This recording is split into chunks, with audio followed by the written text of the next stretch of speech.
Daf Sadi Hey Amud Beis will begin Sadi Hey Amud Aleph, the Mishnah at the bottom. Zok the Mishnah HaToilesh Me'atzitz Nokov Chayv.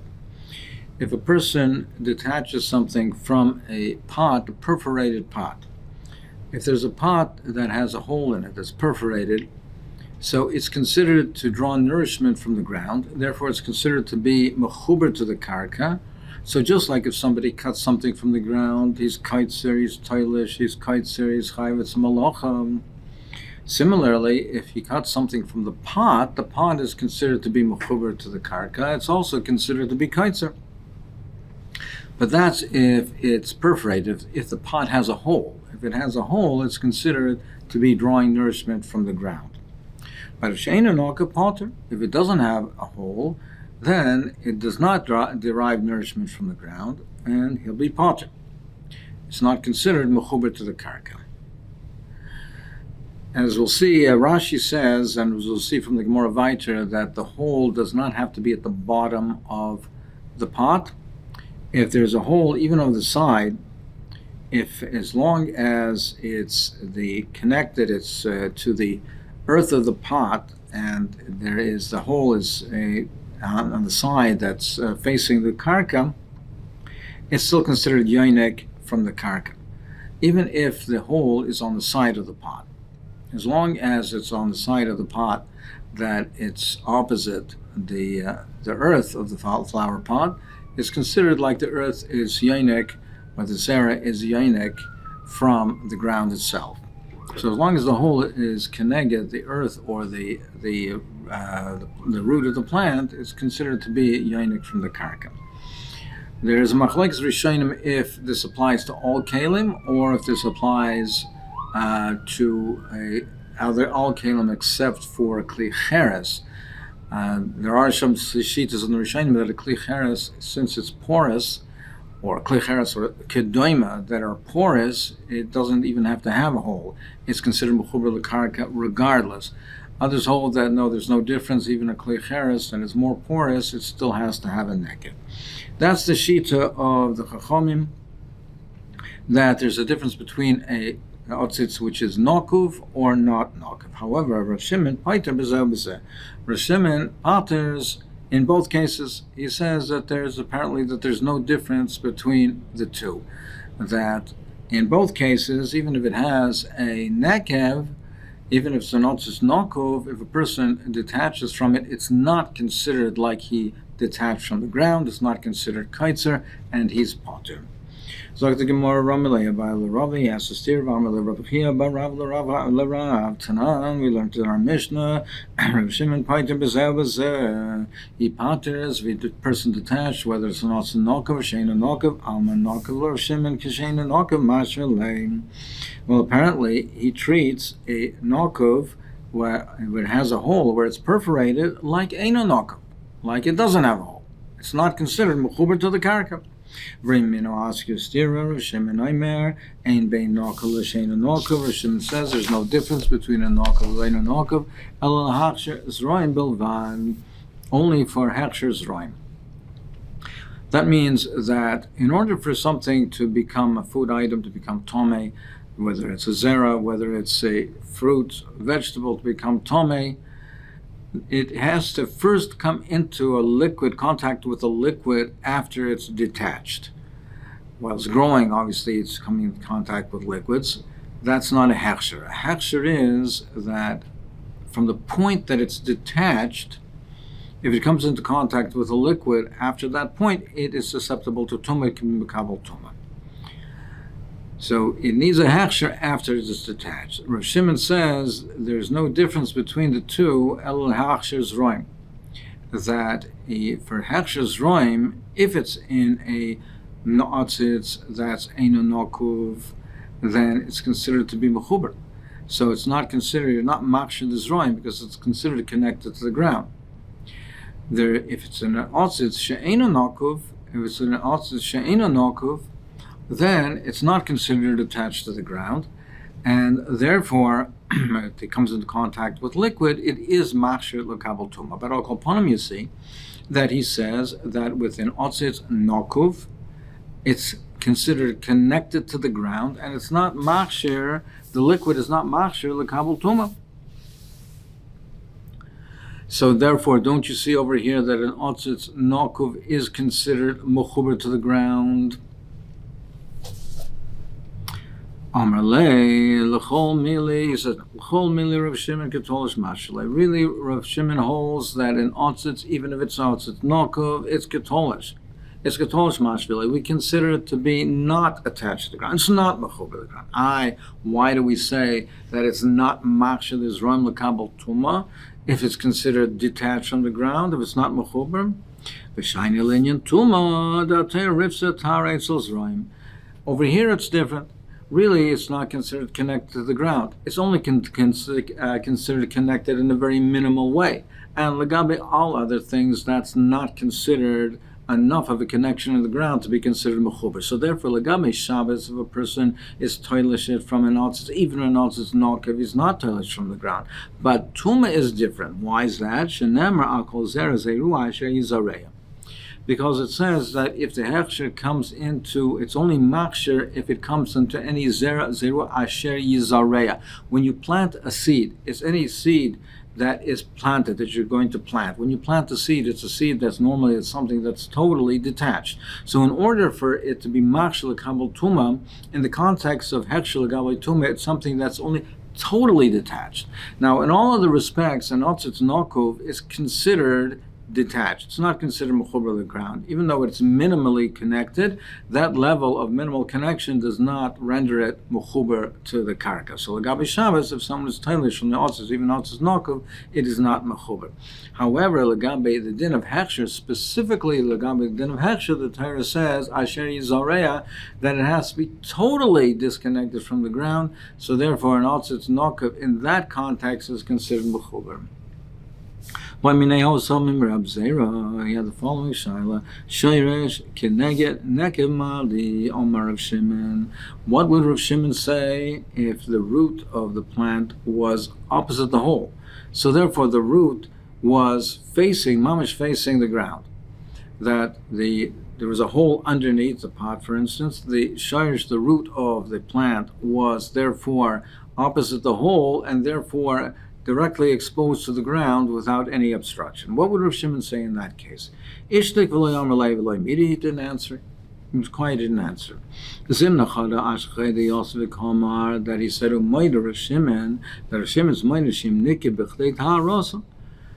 So he said, he's Mayda Rav Shimon, that if the plant has a Nikki b'chleit ha'arosa, that a plant, normally a kli is tomei, and it can become tohar if it's broken. Once it becomes broken, it is now you're matired. It loses its shame of a kli, and now it becomes tohar. So, for instance, if you have a kli cheres, and it has, in normal circumstances, if it has a hole the size of a kezayis, so it can no longer be makabel zaysim. That olives, if they were put into fruit, anything the size of an olive would fall out from it. So it becomes useless. Now, as we'll see shortly, it's useless unless it's redesignated. But if it is redesignated, it could still become a kli. But in the current state, minastam, that if it has a hole that size, it's useless. People will throw it away. It's no longer a kli. If it no longer has a shem of kli, it's tor. So he says, Moeder of Shimon, that if it has a hole the size, b'chdeit ha'harosai, it no longer has a shame of a kli, and therefore it's considered that it's mechuber to the ground. So he said, I asked you in a case where it was the hole in the pot was directly opposite the root. So there's no obstruction between the root and the ground. And you didn't answer me, so that wasn't the davar pasha. So nikeh b'chdei ta'arosa miboya. So why should it even be a shaila of nikeh b'chdei ta'arosa? Certainly nikeh b'chdei ta'arosa is not to the extent, doesn't make it mechuber to the karka to the extent that nikeh, that if it has a nikeh, that it's keneged a shoresh, the shoresh keneged nikeh. If it has a hole directly opposite the root, there's no obstruction. That wasn't pasha. You didn't have an answer. Now that's certainly considered more connected to the ground than a kli that has somewhere in the kli has a hole the size of a let's say a zayis. So that can't be the pshat. So Amar Abaye v'itmar lahad Rebbe Zera hachiyud itmar. So if we want to understand it, we have to understand it in the following way. Umayde Rebbe Shimon is moide shim nikiv lemata miravias. What his moide is if that there's a hole, and there's, let's say, the hole in the side of the kli. So this was Rashi's proof l'chayra that the nekev, when we talk about a otzitz nokev, it doesn't have to be in the bottom; it's even on the side of a kli. So he's maidashim nikiv lamatam ravias, that if there's a hole on the side of the kli, and from the area below the hole, the hole is so low down on the side of the kli that from the hole down, it cannot even contain a ravias of liquid.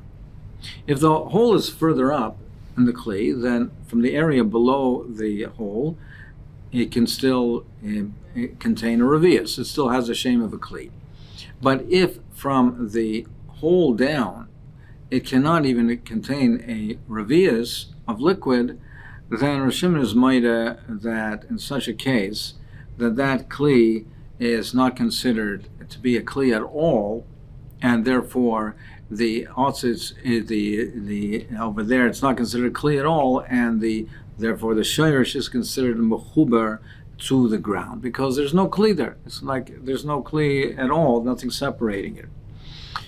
Now, what's the inyan of a lamatim ravias? So as we'll see, the Gemara will explain, and we'll go into greater detail shortly, but just in terms of an introduction, is as follows. If there's a kli that has a hole, if it's a small, tiny hole, it still retains the shame of a kli, l'gabe tuma, in most respects, as long as it's very small. If it is larger, if it's the size of a kazayas, then if the kli was tomei, it's no longer tomei. It's not tomei anymore. It loses its shame tuma, but it doesn't mean that it could not have a shame kli. If a person now wants to designate this for holding pomegranates, he says he wants to use this kli for larger items, for, let's say, pomegranates. So as long as the hole is not larger than a pomegranate, it still has a use. So he can redesignate it for a kli for that purpose, and therefore mikano labo, it will be mekabel tuma. If a kli even has a large hole, but it can still be makabel a revius of liquid. So the hole on the side or on the bottom, there's no hole on the bottom, the hole on the side is further up, so they can still contain a revius of liquid, then it still could be designated as a kli for something that's called a gistra. Because people used to use broken kalim to use it as to put it as a bottom for a kli, for another kli that might have a leak. So they took a piece of a broken kli, as long as it could be makabel a revius of liquid, and they used to place it under a kli in order to contain the liquid so it doesn't drip out, to use it as a sealant for another kli, which is called a gistra. So that also could be makabel tuma. But if it can't be makabel or revius of a liquid, it doesn't have a shame of a kli whatsoever. So therefore, what he meant to say is, if it cannot be makabel a revius of liquid, it's not a kli. It's not, I can't even be a gistra. So therefore, the shayrish that's in this otzitz is not considered to be in a kli at all. It's considered to be in the ground, and therefore it is considered in that case mechuber lekarka. Now the Gemara will explain these different levels, these different dargas of a kelim. Omarova chomish midois bekli cheres. In a kli cheres, there are 5 different types of scenarios. Nikiv kemoitzi mashke, if there's a small hole that liquid would drip out of it. Torah militame gistra. V'adayin kli hu l'kadosh boy mechatas.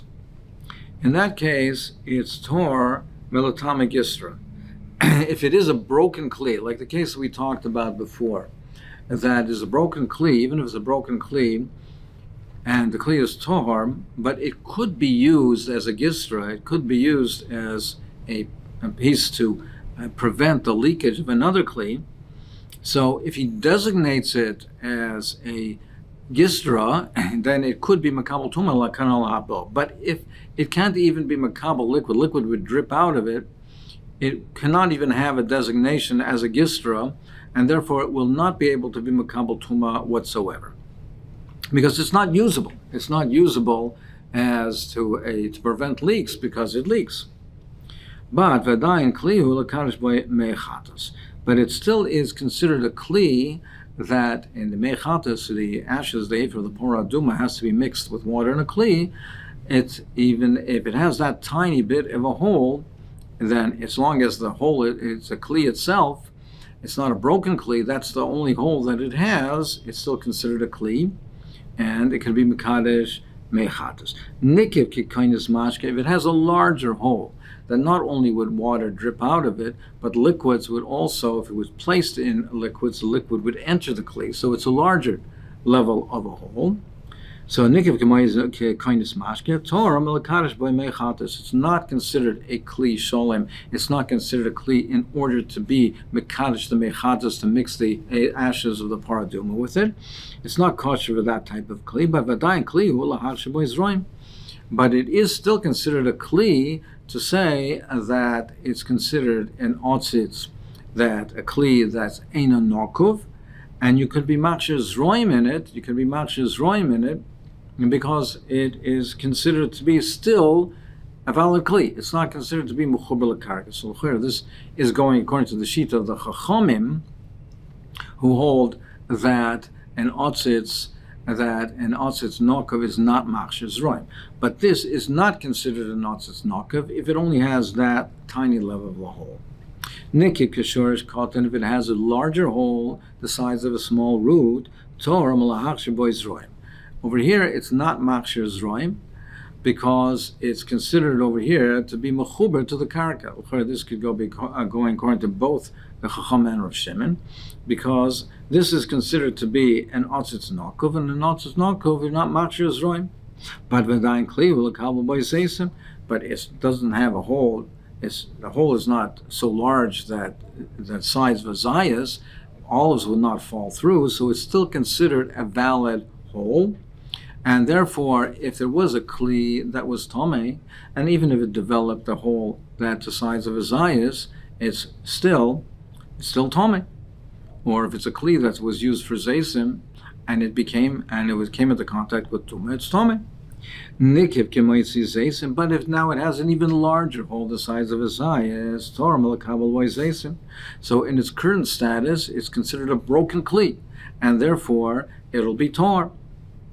But v'adayin kli will kalboy remind him. But it could be used if he now designates it.